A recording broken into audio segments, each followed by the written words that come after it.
Are you fascinated by true crime stories that hit close to home? Then you need to check out the gripping new book, Allegedly, True Crime from Pontotoc County, Oklahoma. From vigilante justice in the Wild West to headline-grabbing trials of the last few decades, Allegedly uncovers the dark secrets lurking beneath the surface of the community. In Pontotoc County, Oklahoma, with over a dozen cases, there's something for every true crime aficionado.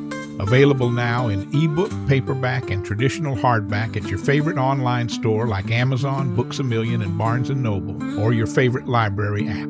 To find a retailer, go to ravenrollins.com. Don't miss your chance to read Allegedly, True Crime from Pontotoc County, Oklahoma.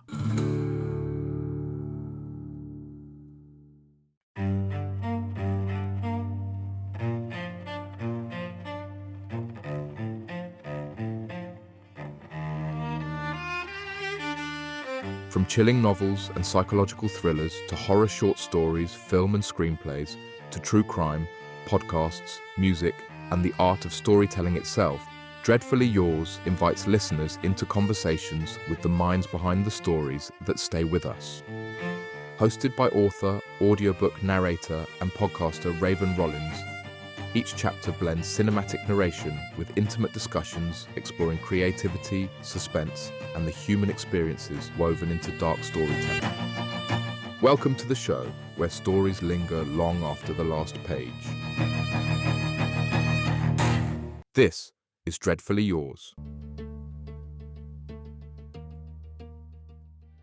I have with me author J.L. Hyde. Hello. Hello. Thank you so much for being here. I'm like, Thank you so much for having me. you have 3 books. I do. You've got 3 of them. Yes. I read 2 of them. Oh, thank you. I actually found your first one, which was Underground. Right. I found that while I was skimming through Amazon. Oh. I was just literally looking for a good Oklahoma thriller. Oh. Like, I'm a sucker, obviously, for Oklahoma stories. Right. I've seen. And so I found that one, and I was like, that sounds pretty good. And so I got that one. It was actually the small print one. Oh. And you've seen that whole saga. Yeah. It has been reprinted. But yeah, I got that one, and I very much enjoyed it. I liked it so much that I just immediately bought the other one, which I haven't gotten to Delta County yet. Okay. Because the storyline of Summer of 99 just pulled me in a little too much. Okay. So I started Summer of 99, and I'm going to have to move on to Delta County, which I'm excited to do because I really like your writing. A lot. And it was I had just bought Summer of 99 when I was like, I wonder where she's located. And so I reached out to you and you said yes. Tell me why haven't you been on other podcasts before? Oh, a plethora of reasons, mostly. Like self-promotion is my least favorite part of my career.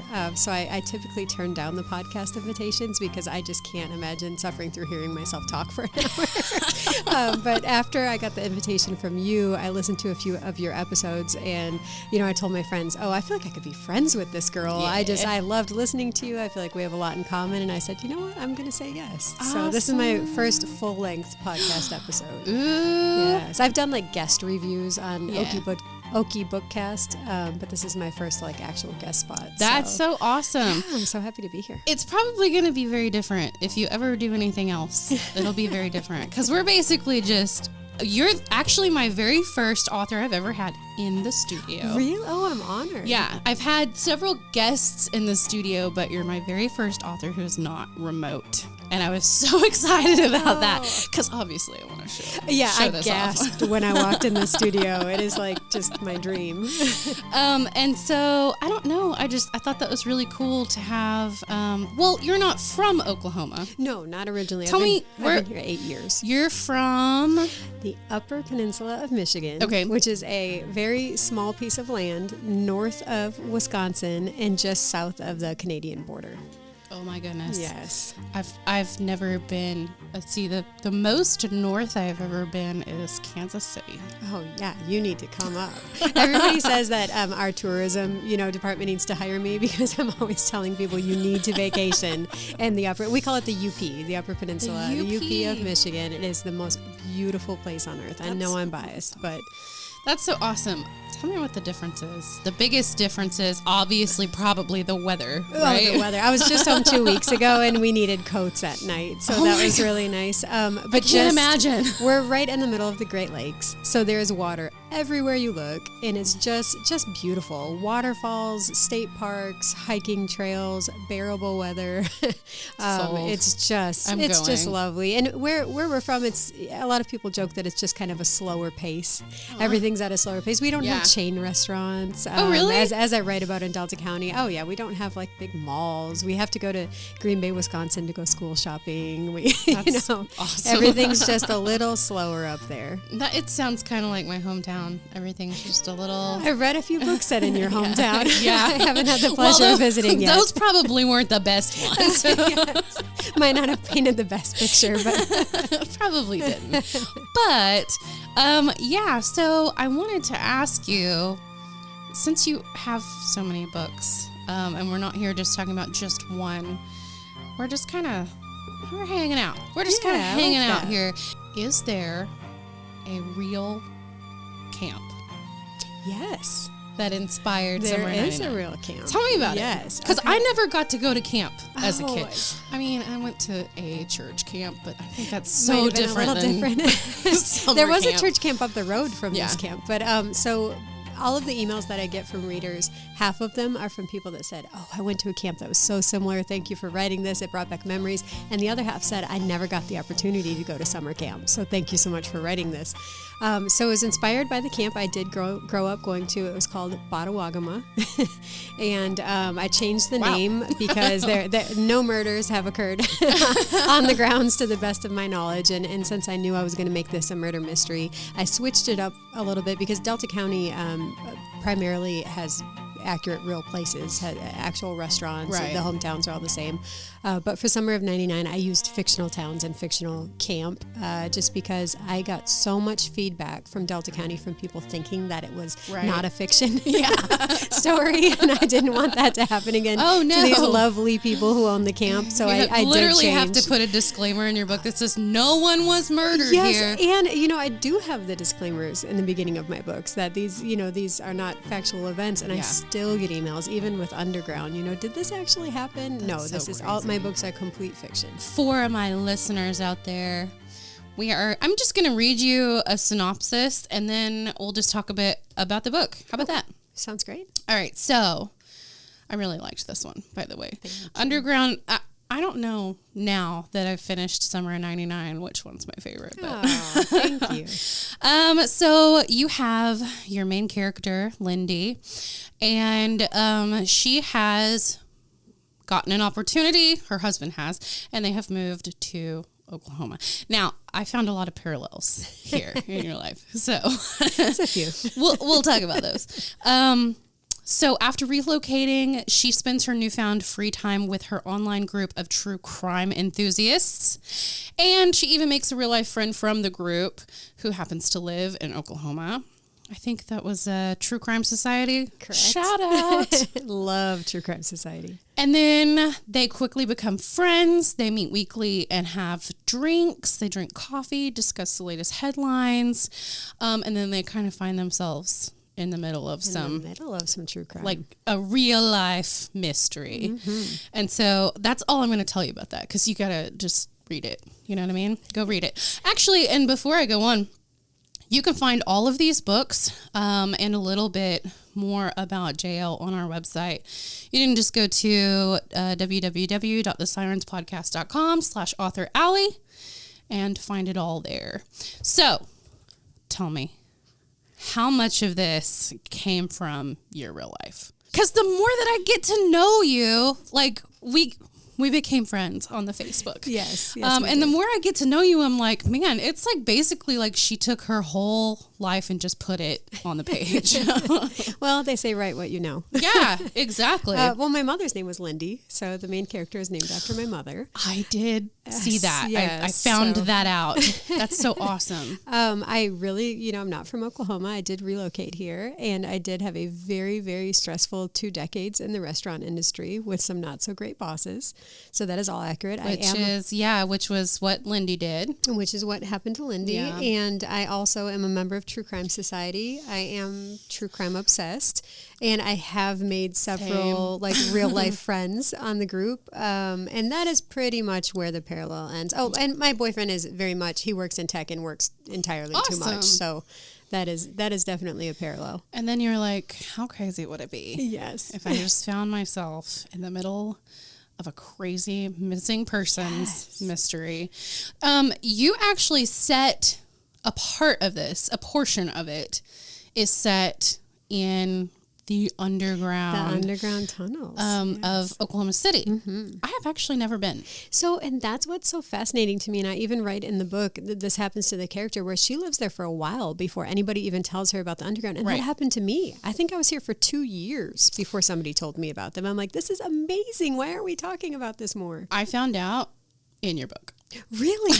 I mean, I knew. So Tulsa, where we are now, Tulsa has the same underground I did tunnels. not know that. Yeah, and you can go and visit. And that was the first thing I learned when I moved here. I was like, ooh, how spooky. We've got to go tour them and learn all the history of it. Did not know that Oklahoma City also had them. Yes. And then I asked my mom. She was like, oh, yeah, of course. Of course I knew.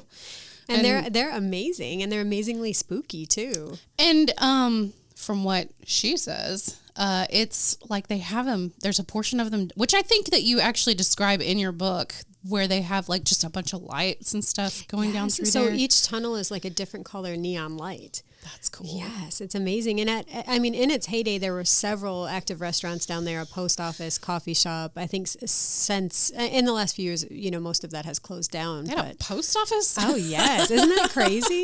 And you have to check it out. Who delivered from there? I know, right? That is so wild. Yeah, I had a lot of fun researching it while writing the book. Yeah, and I was actually going to ask you, that's another big question of mine. What's your process for writing? What's your research and writing process? So I think just now, I'm writing my 4th book right now. So I think I finally got my process down, and that is to come up with a story in my head and sit down and outline it. So I know basically from the beginning when I start writing the book who I think the killer is going to be, the basic gist of events that are going to happen. And then I sit down, I write it out, and if there are any factual places, people, or events, I just try to do my due diligence researching whatever I can. Because one thing about readers is if you make a mistake, they're going to tell you, as I'm sure you've learned. With podcasts. Yes, they are going to tell you. So, and don't miss any details. Yes, and I did make a few mistakes in that first book, and I did hear about it, mostly about the font size. But you make mistakes and you learn and you move on. And luckily it didn't ruin my career. So we're still kicking. We're still writing. I'm not sure what detail mistakes you made in there because I don't even want to say it because I don't want people.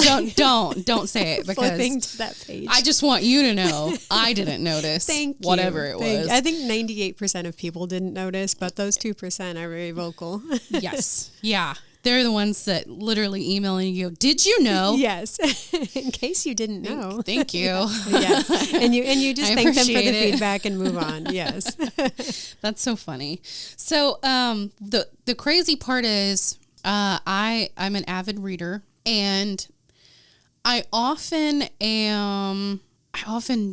dive into true crime because I kind of already know what's going to happen.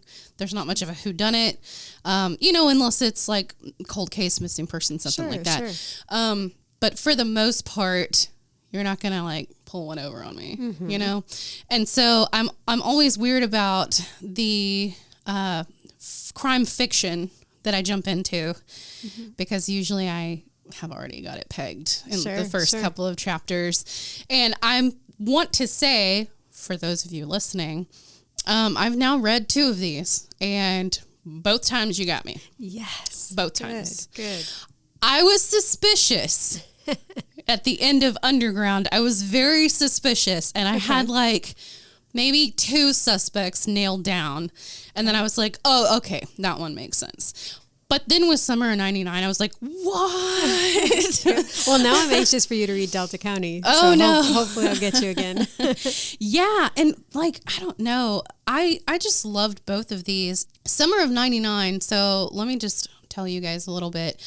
It is about basically a summer camp and some events that happen to the main character in,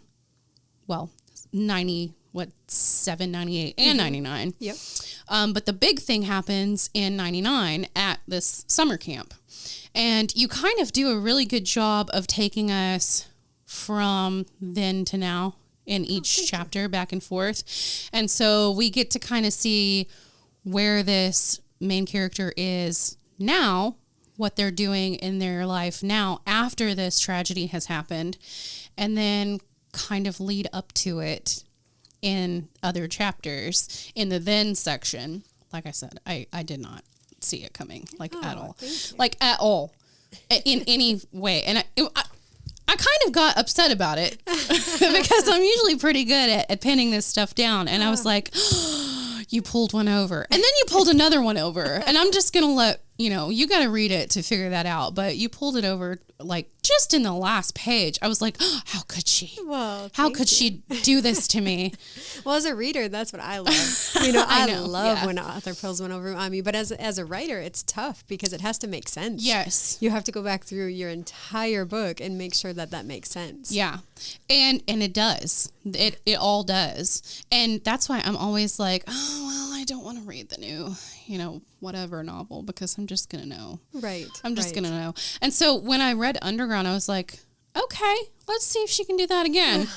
And so, yeah, you for sure in Summer of 99, for sure you did it. I appreciate that. I'm looking forward to Delta County. Tell me a little bit about Delta County. We've got, because I haven't even read a single page of this one. So I'm going to read the synopsis here. 10 years after an unspeakable tragedy took the lives of 2 people she loved the most, Heather returns to her hometown for a class reunion with her high school sweetheart. And some stuff happens. Mm-hmm. Some juicy stuff. Oh, yeah. Yeah. Oh, yes. Tell me a little bit about because you said you used a lot of real stuff. Were there real inspirations for these characters? Definitely for the characters. And it's really funny because my readers across the country have no idea, but everyone in my hometown's like, come on. We know who this that is so-and-so. Yeah. Yes. So a lot of inspiration from especially my classmates. I did make the character a few years younger than us. In the book, she graduated in 2006 when we graduated in 2002. But a lot of inspirations from the people that I grew up with, and definitely the places. And someone told me the other day, it might have even been in a review, they said Delta County is really a character in this book because the locale is just so important. And I really love that because that's what I was trying to put across. And it's hard writing a love letter to your hometown, but also making it a murder mystery. Yeah. You're just trying to paint it in such a positive light while also having a tragedy there.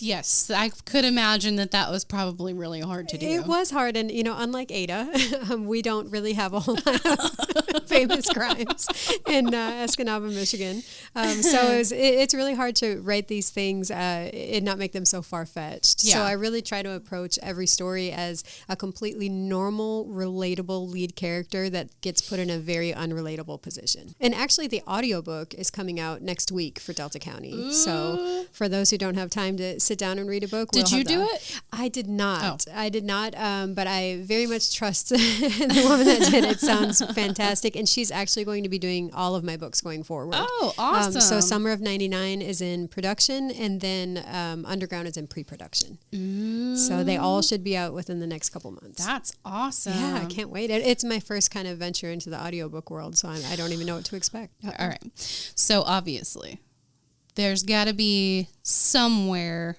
where you fell in love with books or movies or something like this. Yes. So what was it that inspired, even if it's, for me, horror? That's where I started. 4 or 5 years old, my grandpa on the couch, and I was like, I want to stay up with you. And he was like, okay, but listen, if you sit here on this couch, no screaming, no yelling, no crying. Like, there's no crying in horror. I was like, okay. And that's kind of where my love came from. And then it like seeped into unsolved mysteries and stuff like that. So tell me where yours came from. We are so similar, you and I. Oh, yes. So, I mean, those 80s and 90s horror movies, and I specifically remember, yes, and like even Children of the Corn and Pet Sematary, the original It. I mean, that definitely inspired my love for horror. And I would love to eventually kind of segue into writing some real horror books. Right now, it's kind of the PG rated, lighter mysteries. But I was actually going to ask you that. Like, would you ever consider writing some horror? I would. Or some supernatural, some spookier stuff? Yes, I would. Yes, when I feel the inspiration for it, I definitely will. And just right now, my demographic is women age 50 and up. Every sort of analytics I've run on my readership, on my ads, on my following, that is who love my books. Really? Oh, yeah, and that surprised me too. And that 99% of the emails I receive are from women in that demographic. That's so strange, because that's for sure targeted at like our age group. Right. So I wouldn't have the guessed nostalgia this. of our age group. And I do get a lot of, I graduated in 99, blah, blah, blah. But and they love my style. So right now I feel like I'm paying homage to them and writing books for the people that have supported me and let me quit working full time. But as far as books, I've always been a reader. I think I took a little bit of a break in my adult life when I was working crazy hours in the restaurant business, and I would read maybe 1 or 2 books a year just because I was exhausted. No time, yeah. But these last few years, I really, really took reading back up. And there's one day in particular that sticks out, and it was I lost my job due to the pandemic, after nearly 2 decades doing this. I was actually at our friend in the studio here, Nick. I was actually at his cabin, and I was reading a book called The River at Night by Erica Forensic. Oh my gosh. And it kept me up all night. I mean, it gripped me. It was so suspenseful. It was like a more tolerable The Hills Have Eyes kind of vibe. And when I finished it, I thought, I want to do this. I want to write a book that keeps somebody up all night. Yeah. I want to write a story that they can't put down. Let me tell you this. When I was reading Summer of 99, okay, I have a little one, obviously, and a husband, and so I have to be very quiet at night. That's my time, like once they go to sleep and they're in bed next to me, that's my time. Yes. I bought this. This is how I stay up at night. A little book light. Reading it, and Summer of 99 was one of those where I was like, oh my gosh. Thank you. Oh my gosh. Yeah. It was really As an author, there is not a better thing to hear than when people say, my favorite thing to hear is, I haven't read a book in 10 years and somebody gave me your book and I read it in one night. I mean, there's just not a better thing to hear. I was actually going to say, Summer of 99. Now this one took me a little while only because Underground took me a minute because, the baby was newer at the time. That's understandable. But this one, I was like, I think it took me 3 days, and that's only because obviously I'm limited on my me time. Sure. But yeah, I mean, that's like actually pretty good for me. I appreciate that so much. And I just, that's what I want to do for people, is just kind of create an escape. That's so awesome. So let me ask you about true crime. Is this going to be a 3-hour episode? It might. Would you ever consider writing true crime? So I'd love to, just because that's really where my passion lies. I am just so afraid of the responsibility of dealing with victims' families. That's why I respect what you do so much.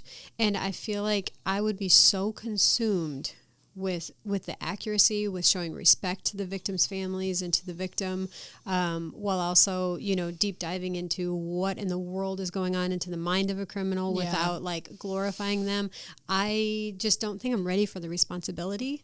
Yeah. And I respect you so much for doing that, because I just can't imagine sitting down with the victims' families. It's hard to do. And that's what I can't imagine. Like, I've got a couple authors on here, like Jax, that has sat down with, which now I've sat down with the same family, and they're very welcoming. They're very willing to talk and everything like that. But she said it took her, and even Catherine Miles, when she was doing the one on the case that she did, 4 years. Oh. It took them 4 years to start, research, interview, complete. And I was like, oh my gosh, that is such a long time to be immersed in that one case. Yeah, I just think I would let it just overcome my life. Yeah. I absolutely For would. sure. So I just don't think I'm ready for that yet.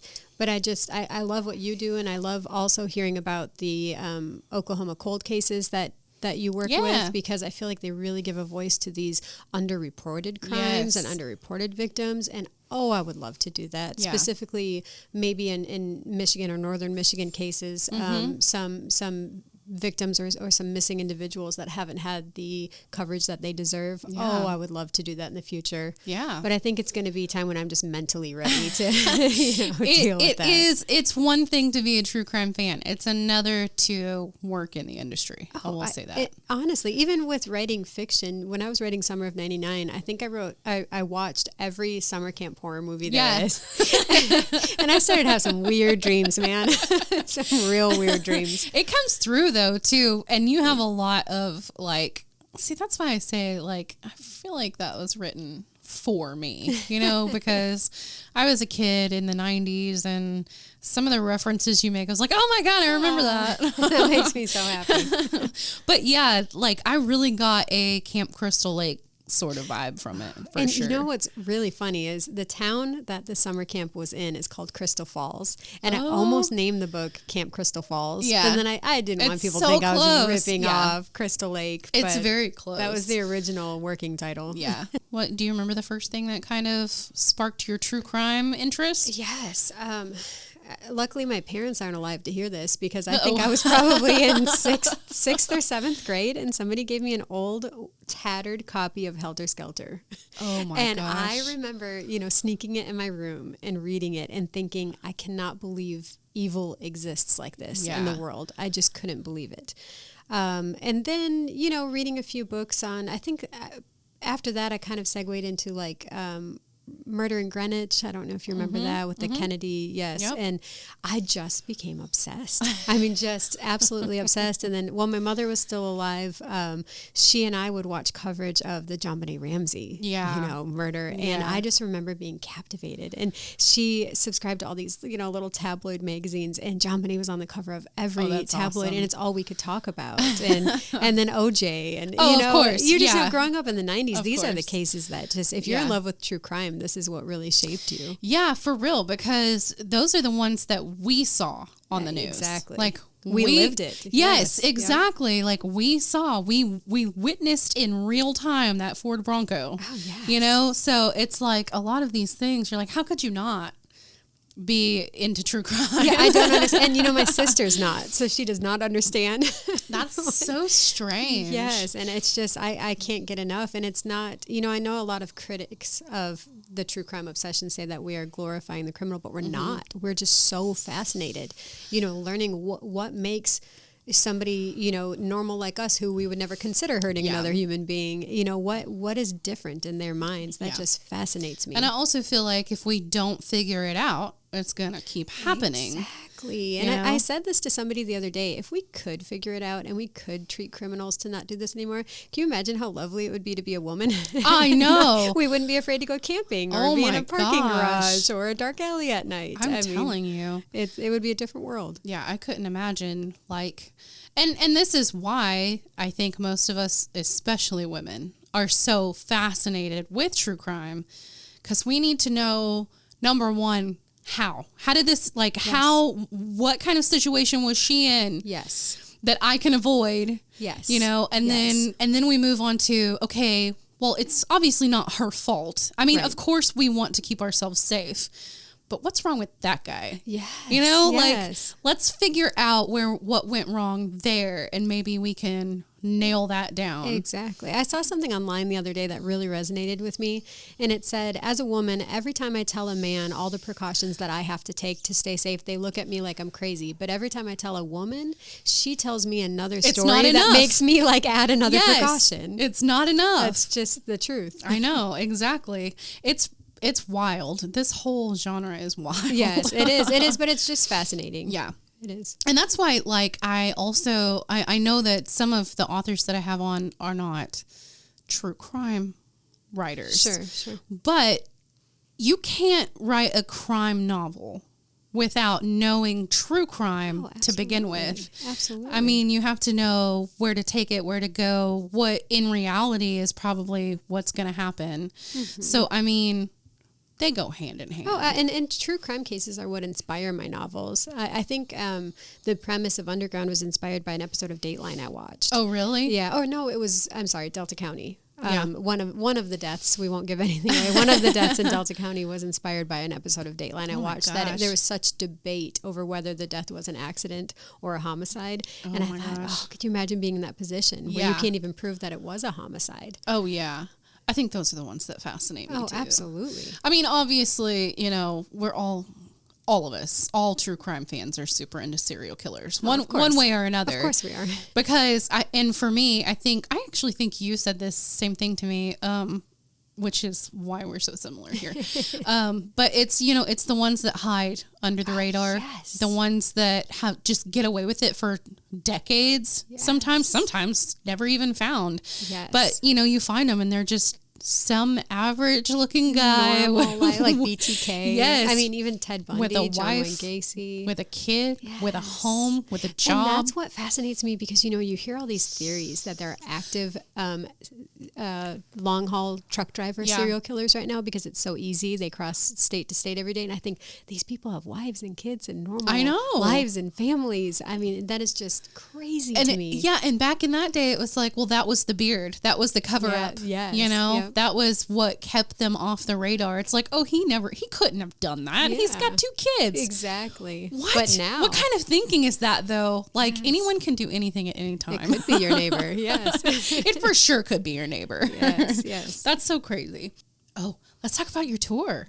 Oh yeah. You got to take a tour for Summer '99. Yes. It was my what was first that book like? Tour. Surreal.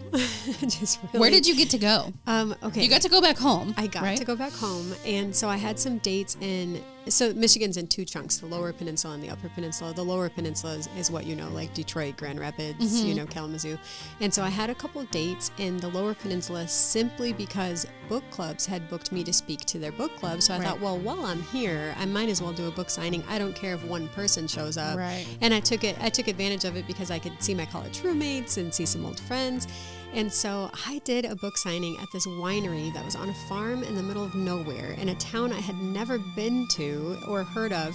And I had a line for over an hour. Oh my gosh. And I think that was the first day that I thought, wow, what is happening? How is this my life? I might actually. And I remember when we were getting out of the car, I told my roommate came with me and I told her, oh, don't even grab the case of books. Nobody here is buying a book. And she had to run back to the car 3 times to restock. Oh my and I just thought, oh, wow. So this is happening. And all of the dates were really like that. I mean, I expected in my hometown because they're just the most supportive, lovely, wonderful people that have cheered me on from day one. But to have it in these other towns that I have no connection to, I thought I might actually be able to do this for a living. This might actually, you know, happen. And you had some book signings here in Oklahoma as well, right? I did, yes. So I've had 2 at Lively Beer Works, my favorite brewery in Oklahoma City.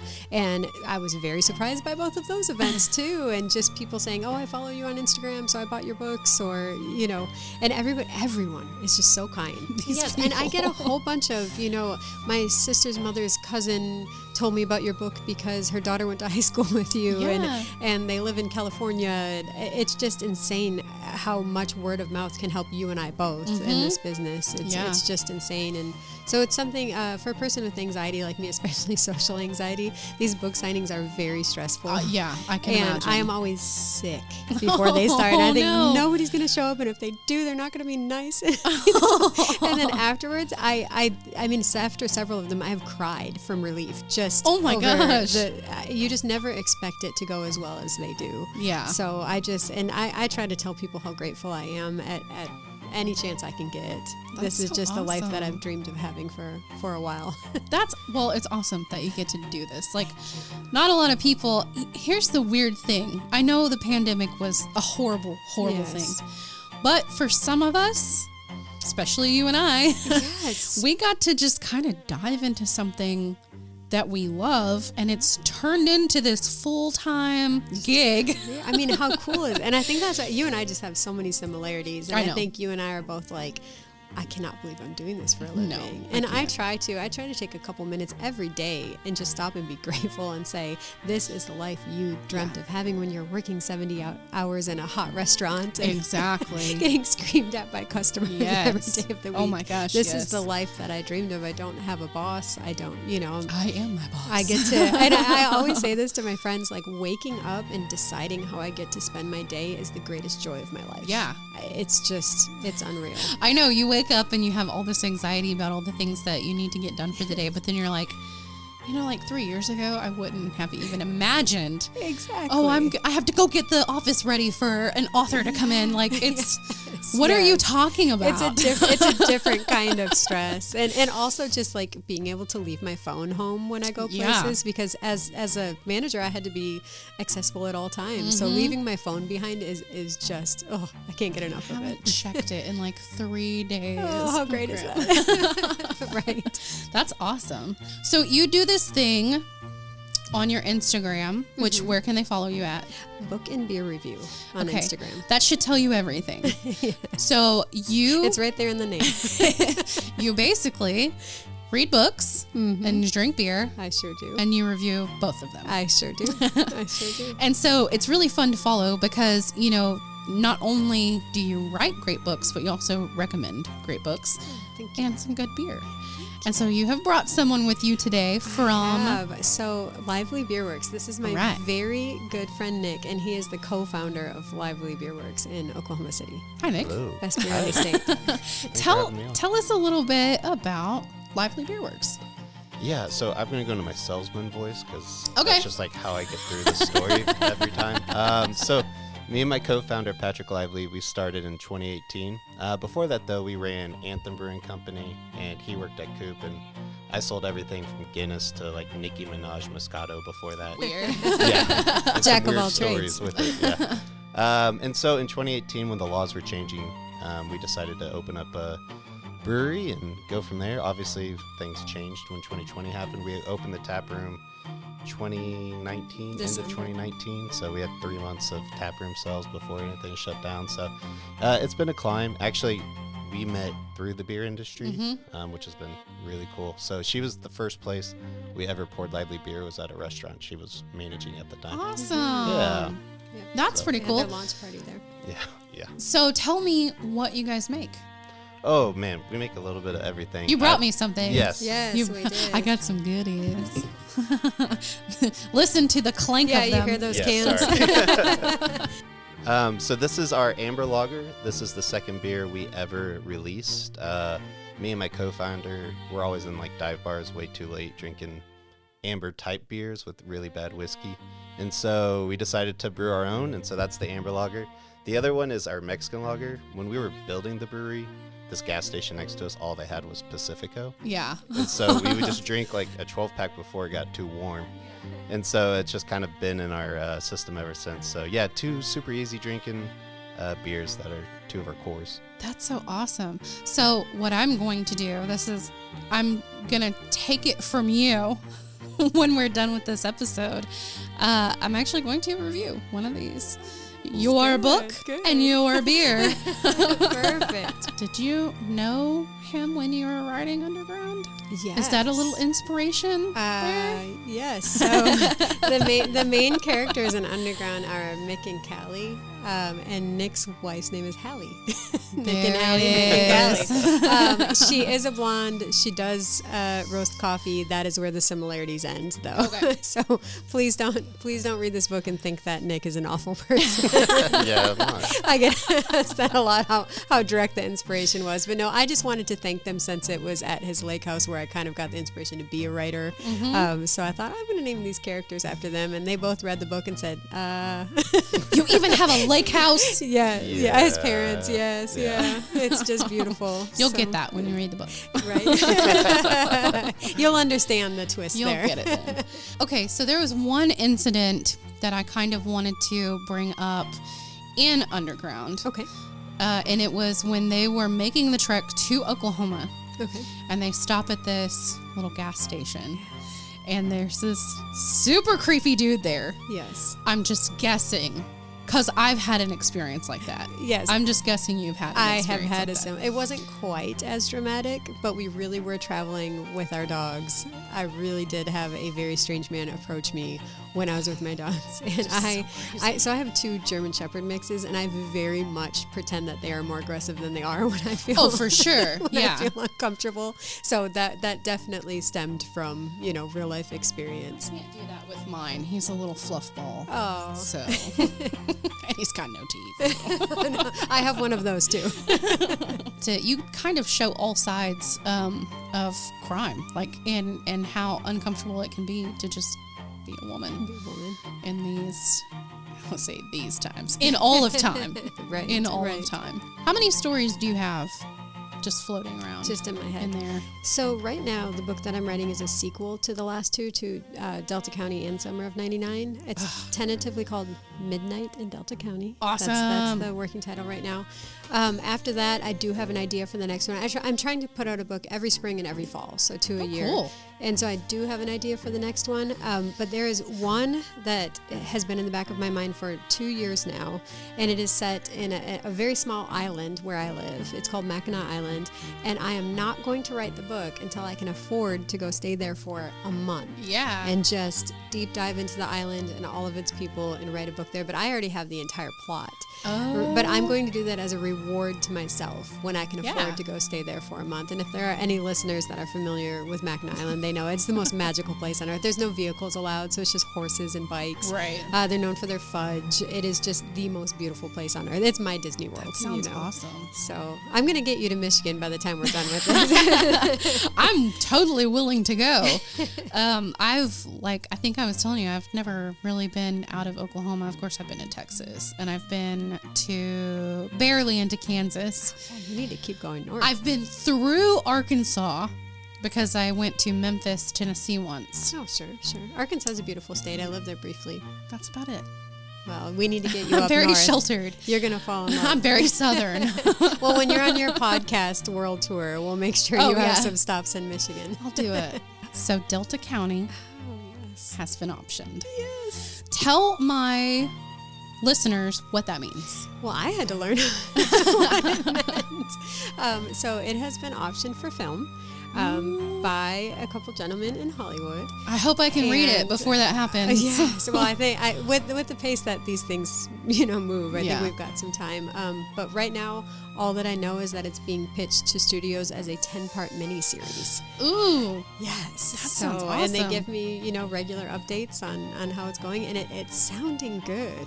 I mean, That's awesome. and it's very funny because Nick from Libel, who you just heard from, is a huge film buff, and so I'll give him some names like, oh, we had a meeting with so-and-so, and he'll about fall out of his chair because it's somebody I've never heard of, but he's like, how do you not know his work? So it's been really exciting, and I think the project is in really good hands, and I think it has a very good chance of getting made. But I'm cautiously optimistic, and I don't allow myself to think about it. Yeah. Just move on with my day. Tell me how did that even happen? Like who So, read the book? It is the power of word of mouth is what Yeah. happened. So one of these gentlemen is from Michigan, born and raised in Michigan, that lives in Hollywood now. And he had a relative post on Facebook. I just finished this book called Delta County, and I could not put it down, and the ending just shocked me. So we thought, oh, what the heck, I'll order it on Amazon and give it a read. And he enjoyed it so much, he contacted his partner and said, hey, can you give this book a read? I think that this might be a good TV show. So cool. And when he emailed me, I thought, man, the scam artists are out in full force today. And I almost didn't write back. I thought, oh, okay. Like you want to option the film rights. I think the book had been out for 3 months. Yeah. And all of the stories that I hear about film rights being purchased or optioned are like, oh, the book's been out for 5 years. Yeah. I mean, even like Where the Crawdads Sing. I mean, that book Yeah. came out in 2017, 2018. So I thought, this book has been out for 3 months. What kind of scam artist is trying? Yeah, and yeah. So I Googled him and I saw this like award-winning documentary that he had just put out, and I thought, oh, this is a real person. And I have since found out we actually know a lot of people in common from Yeah. back in Michigan.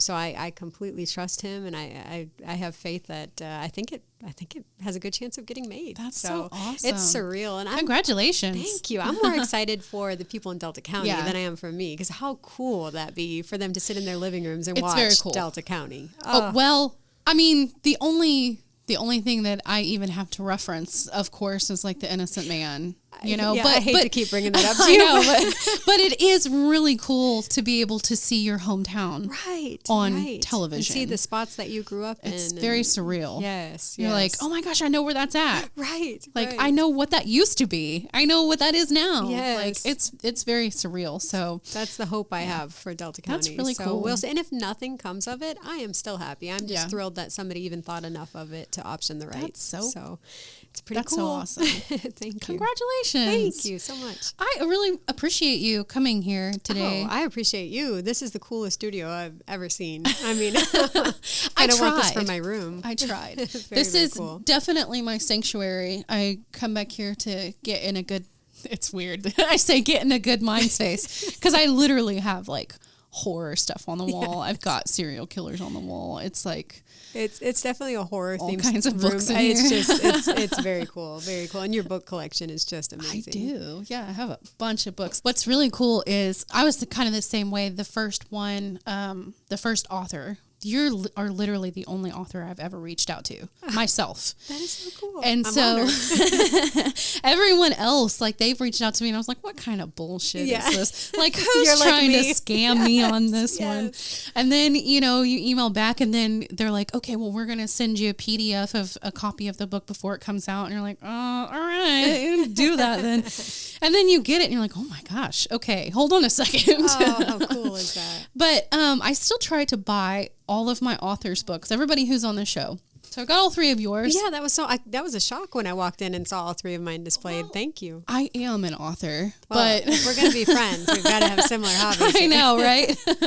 but yeah, I try to, because I am an author, so I try to at least support them, even if they send me a copy. I think Sally's the only one who actually sent me a copy of the book, but then I purchased it on Audible. Well, we appreciate that more than you. Are you on Facebook? Yes, you're on Facebook. Author J.L. Hyde. Right, author J.L. Hyde, and then jlhyde.com. Yes, jlhyde.com. And you don't want to follow me on Twitter because all I do is talk about Green Bay Packers football. It is not an author's Twitter account. You're so freaking good at what you do. And you have these stories that just are perfectly written stories, but you get them out so quickly, and it makes me uncomfortable as a potential writer. Well, first of all, it's so weird to hear that.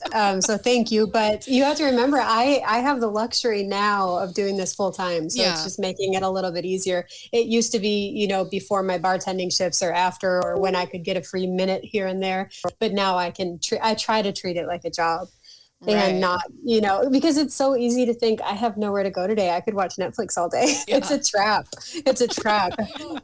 Yes. Holding yourself accountable. I'm not a very good boss. I don't run a tight ship, you know, so it's been a struggle, but I just have a lot more time to write now. So, well, see, that's all I need. It's just time. Just time. Magnolia Court.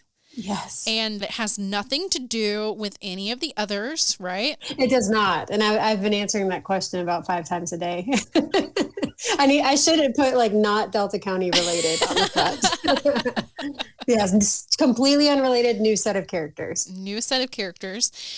So this one, can you tell us a little bit about this one without giving anything away? Yeah, absolutely. I don't know why I panic when people ask me to talk about my own book that I wrote. Like, I don't know what it's about. Okay, so it's a murder mystery per usual. It is a cul-de-sac murder mystery. Okay. It takes place in Door County, Wisconsin, which is just, Door County is like Wisconsin. It's like the wealthy elite. So like they call it the Cape Cod of the Midwest. Oh. It's where like wealthy people have vacation homes in Door County. So our main character has kind of fallen on some hard times, made a really bad decision as a teenager and had to spend some time behind bars. Uh-oh. She gets out of prison, has no family really to speak of, and then is reconnected with her estranged grandmother who lives in Door County. I can see that clashing already. Yes, invites her to come look over her house while she recuperates in an assisted living center in town after a bad fall. Aw. So she wants somebody to like look over her house and her affairs. So our main character moves to this secluded cul-de-sac in a gated community in Door County. You know, she's never had money in her life. She's never really surrounded herself with these kind of people. So Totally out of her element. totally out of her element. And she realizes that the wealthy have just as many secrets as everybody else as she gets to know these neighbors in the cul-de-sac. It was fun writing it. I'm wondering, because you go so fast. Like, you have so many that you just put out so fast. So I was wondering, like, where do you come up with this? Like, do you come up with the story first? Like, you're like, oh, it would be interesting if this happened, and then you come up with the characters? Or is it like vice versa, and you come up with a character first and build around it? So first of all, I appreciate you saying that, because I have been putting out 2 books a year, and some of these writing groups that I'm in, these authors are pushing them out like every 2 months, like especially like the romance novel author. And I'm like, I could never do that. There's just no way. I mean, I fight for 2 a year. So thank you for saying that. Yeah. So I do 1 in the spring, 1 in the fall every year. And I always think of the story first. And it's always just a random thought. Like, I might be watching, and I know I say Dateline a lot, but an episode of Dateline, or listening to your crime podcast like Sirens, and there might be like a case that you're covering, and there's just some little aspect of it that I'm like, ooh, that would be a good like twist for a story, and I kind of just build it around that. Yeah. And the characters kind of come last. Oh, really?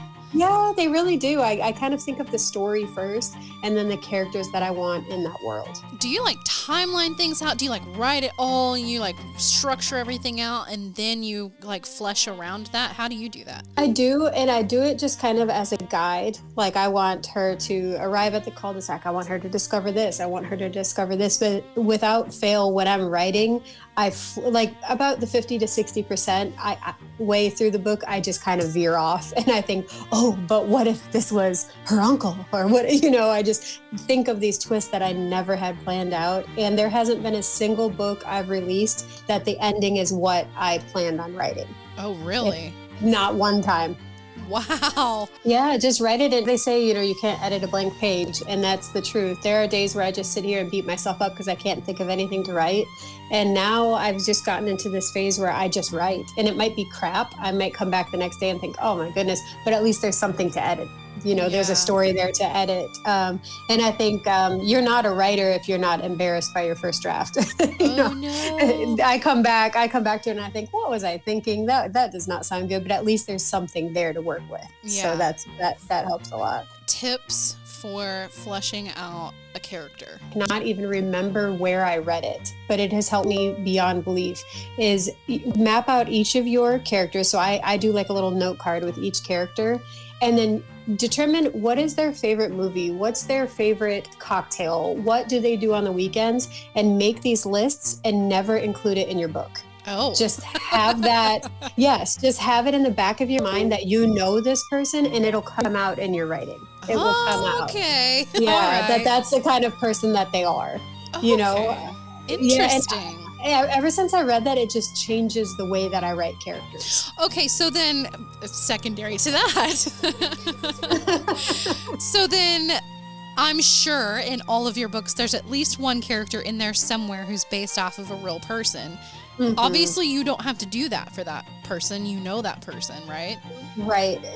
Except for, especially by the 5th novel, I'm running out of people to base characters it off of. So a lot of my characters are, like, I have several in the last book that were like a mixture of 3 people that I know. Yeah. So I might take little experiences or things that happen with each person. But I have to say, in this book, it wasn't so much people I know. It was kind of...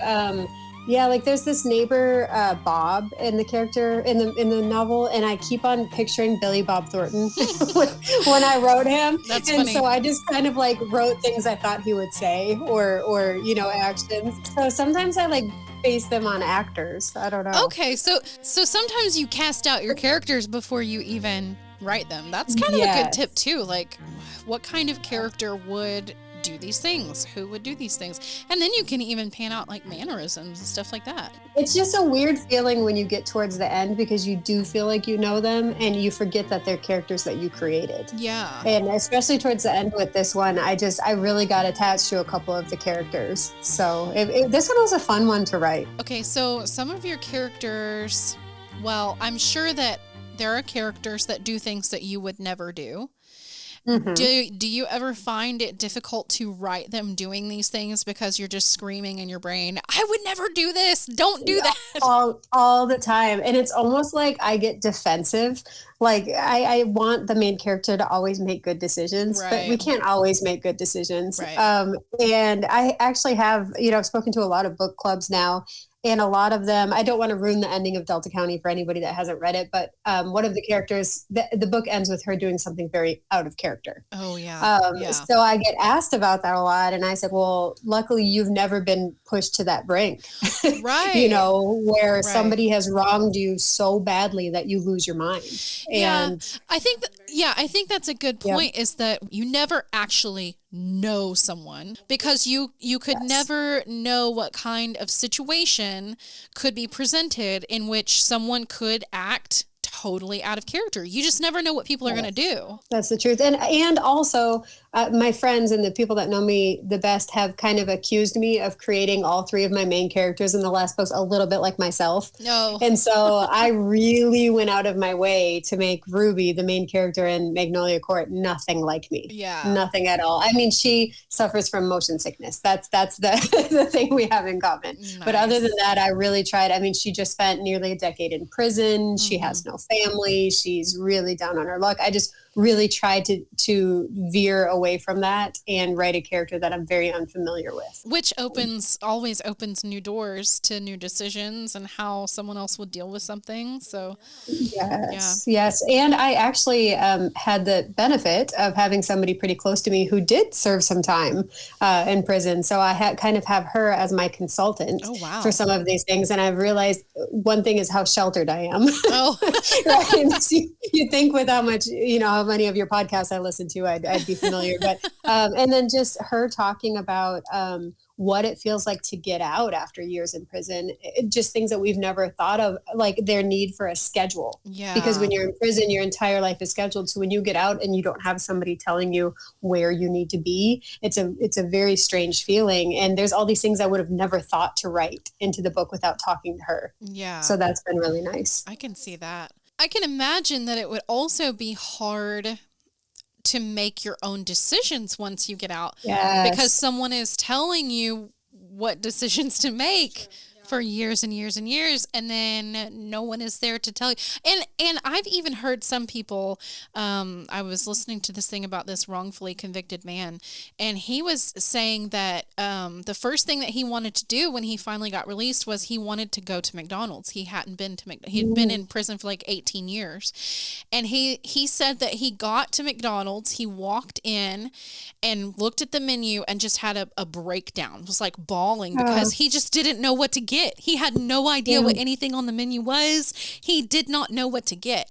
And just the simple fact that they gave him like plastic utensils in his bag, like floored him, because, you're not allowed to have stuff like that. Like, it's just things that you would never even think about, how tough it is to make decisions on your own once you get out of there. So I love that you incorporated that. Well, I think it's so important too, when we're writing these books, to do it responsibly and talk to somebody who's been in that position. Yeah. Especially now that I'm kind of in the realm of reading a lot of other people reviewing books. You can always tell, like I can't even think of the name of it, but some best-selling book was set in maybe New Orleans. It might have even been you that I was talking to. And then we found out the author had never been there. Oh, I mean, maybe. I just feel like I can't even remember the name of the book, but things like that, people will sniff you out from a mile away. There's a book that's been at the top of the Amazon charts for the last few months. And I read the reviews and the things that she got wrong about like police procedurals. And, she like made some things that happened in a divorce that wouldn't even happen in that state. Yeah. And it's like, gosh, as an author, we have such a responsibility to get these things right. So I have a couple of friends in the medical profession that I bounce ideas off of all the time. And, if a 120-pound girl is going to kill a 200-pound man, I need to know what's feasible. Yeah. What's the quickest way she could do this? What kind of injury would take him out immediately? How much would they bleed? I need to hear these questions because I don't want to get it wrong. I get it, man. People are on your butts about facts. Oh, yes. And there are like some inconsistencies that I read in books, and I'm like, how is this author not getting 10 emails a day? Like, my readers would drag me through the streets if I made this kind of mistake. So it's just a lot of trying to make sure I'm doing the responsible thing. But for this one, I just do a lot of listening. I know I say that a lot in interviews, but I just do a whole lot of listening, and I try to listen more than I talk. And just kind of take little things from other people's lives, whether I'm just having a conversation with somebody or I'm watching a movie or listening to a podcast. I try to really get to know people that have much different lives than I do, because otherwise I'm going to keep writing the same book Right. over. Yeah. So I'm really excited to see how this is received, because this main character has a soft spot in my heart, but she has made some bad decisions. So I'm really anxious to see how she's received by the readers. I love an underdog story. So it is an underdog story. So I'm really, really anxious to see what people think of it. And especially, I don't know if you heard about this whole drama, but there's this whole flood of like low content books that are being uploaded to Amazon, like journals and because all these YouTube gurus are telling them they can be millionaires by doing this. And it has completely flooded the self-publishing system. All of our books are taking longer to upload. It's longer to get a response if you need help with something. It has just been crazy because all of these people think that they can get rich by, copy and pasting a journal. And the paper that Amazon books are made on aren't really like made to write on. They're not journal. It's not a spiral, So I feel for these people because I get it. They're trying to make a side hustle, but it's just not, there's not very much chance of you selling your journals. So especially with that going on, I just don't know how long it's going to take once I click publish. Last time, I think it was about 30 hours. My books were live. Who knows? Who knows how long? Yes. The Kindle versions usually go live first. Yes. And then sometimes readers, especially with the last two books, they know before I do. Like, they see that it's gone live before I even get my email, and they'll like post about it that they just bought it, and that's how I find out that it's live, because I can only refresh my phone so many times. I have to like set it down and walk away, right? And pour a whiskey or something, but yes, the ebook typically is available that night, and maybe the paperback the next morning. So, and I told my narrator that I said, do not under any circumstances read reviews. Don't do it, because even if you knock it out of the park, there's going to be somebody that says your voice was like nails on chalkboard. And so she went months without reading them, and she finally caved in and read them, and like had the worst day of her life. And I told you, like, some people just aren't going to like your voice. I think she did great. Thank you. I think she did great too. And when I was just reviewing Midnight, for approval, I had goosebumps. Like, I thought, oh, she did good. Well, when you mix a really good audio narrator with a really good writer, that's just what happens. So. Well, I'm just happy. I had told you last time, she's a friend of mine who had been trying to break into the voice business. Cool. And so for me, I'm like, I wasn't even planning on doing an audiobook. I'll do this to give her some work and get her name out there. So it's worked out really well. And it's great as an author because I don't really have to do anything but listen to it. Yeah. So it's like my first passive income stream. It's been very nice. I think it is definitely the time for audiobooks too. Like, there are way more people getting into audiobooks now. I had no idea. I was not an audiobook girly before this. What's crazy is that I'm usually reading 2 books at once, and I'll have a paperback going and an audiobook going, 2 completely different stories. Yeah. I don't know how your mind keeps up with that. I'll get lost. So I had one other thing that I wanted to talk to you about, because I feel like we are collectively going through this at the same time. You have gotten a big rise in popularity. It's insane. But it's so strange when people like fangirl out in front of you. Isn't that the weirdest thing? It will never not be strange. It's so strange to me. Like, in theory, it sounds like such a wonderful life, but it's terrifying. It's just weird. And I saw, I was kind of lurking on one of my hometowns. My hometown has this little like gossip page or whatever with rants and raves. And someone said, was there some book written in Delta County that's a big deal? Because someone on TikTok just told me I am so lucky for living in Delta County. And I didn't know what they were talking about. And I just acted like I didn't see it. I didn't comment or anything. But that is so awesome. It's weird. It's just strange. It means you're doing something right if people are passionate about it. So that's so exciting. Like, it's just so crazy because it seems like everywhere I look, especially on TikTok or Instagram, somebody's like reviewing your book or like recommending your book. And I'm like, I know her. It's strange. It is so strange. Along with this attention comes, all those book talk videos that you see that are like, let me tell you 10 authors I will never read again. And you're just like, please don't say me. Please don't say me. No. And they haven't yet that I've seen, but it's terrifying because there's a lot of negative book talk videos. Or let me tell you a book that is so overrated. I'm like, please don't say Delta County. Please don't say Delta County. So it's also just terrifying. It's exciting that people have been so kind, but I know the trolls are coming. Oh, I haven't read a review in 6 months. I just don't even look at them anymore. I wouldn't. And my mental health is so much better. Oh yeah. It's just yeah. They're allowed to hate my book, and it just doesn't need to be my business. I will say though, the one thing that I don't understand is leaving a bad review. I'll never understand that because it's like, I get it that it's not for you, whatever it may be. It's not for you. Just move on with your life, I will never understand it. I was just talking about this with a friend because I saw this TikTok video where this woman is on a date night with her husband, and she's like, and this is what we do on date night, and they stopped at Target and he's filming her and she's going through the book section going, hate it, overrated, stupid, puke, like to every book. And I'm like, how pleasant are you? Like, jeez, you make an entire video over all the authors you hate. What are you getting out of this? Nothing. I just don't.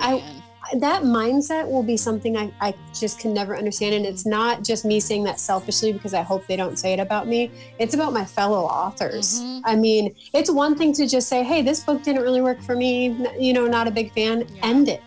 Like, that's all you need to say. I mean, you can always have, we're not telling you can't have your own opinions. You can have your own opinions. You can talk with them with your friends or your husband or whatever, your mom, whatever. Behind closed doors, you don't have to air it to the public of how much you dislike something just to dislike something. Think about how much better you feel posting a good review and like finding an author that you love and shouting it from the rooftop and telling your friends about it. That's what feels good. I would feel disgusting if I made a video that's like, let me tell you about the worst books I read this year. I just wouldn't feel good. Yeah. And life's about doing things that make you feel good and passing along, pleasant things. So I'll never understand that mindset. I don't care what you're doing. Are you a journalist? Are you another true crime podcaster? I will never understand the competitive mindset of some people. Same. Like, there's enough light for every one of us. Yeah, that's the truth. And especially with authors, there are enough readers for all of us. Yes, exactly. We don't have to compete with each other. There's enough listeners. There's plenty out there. So yes, there's enough that's light. The truth. Yeah. My favorite authors are those without egos. And that's where I try to be, is that I'm not trying to prove anything to anybody. I just want to tell a good story and give you kind of an escape after a hard day at work. And I'm not worried about impressing somebody with my vocabulary or, it's just I appreciate. Not important to me. Thank you. Because I appreciate that in other authors a lot. So is there some news for Delta County? Here's what we have. So the rights have been optioned. We've already discussed this. Yeah. They have hired a screenwriter and she has written the pilot episode. Oh my gosh. And they are like shopping it around right now. And let me tell you, reading, I don't know. I just didn't know how this process works. I don't know it. I've never even been to Hollywood. I don't know how this works. And when they sent me the script, like the first draft of it to read, I foolishly thought she was just taking my words and making them scenes. Right. But no, she wrote her own scenes. And they were like things that Mitzi would actually say and things that Heather would actually do. Oh, wow. And I'm like, it was just surreal. It gave me chills because I'm like, oh my gosh, Mitzi would say that. That is Like, so that's crazy. perfect. So it's like some of my scenes mixed with scenes that she's created. It's just, it's surreal. It's just really, thank you. that's So awesome. there's still a chance nobody will buy it. I mean, there's still a chance it won't get made, but the fact that it's even gone this far and they've felt strongly enough about it to hire the screenwriter and pay her to write this first season is just insane. That is so awesome. I can't wait. I cannot wait for it. It's going to get picked up. I'll I call hope it. so. That's another thing that, like, I was going to ask you.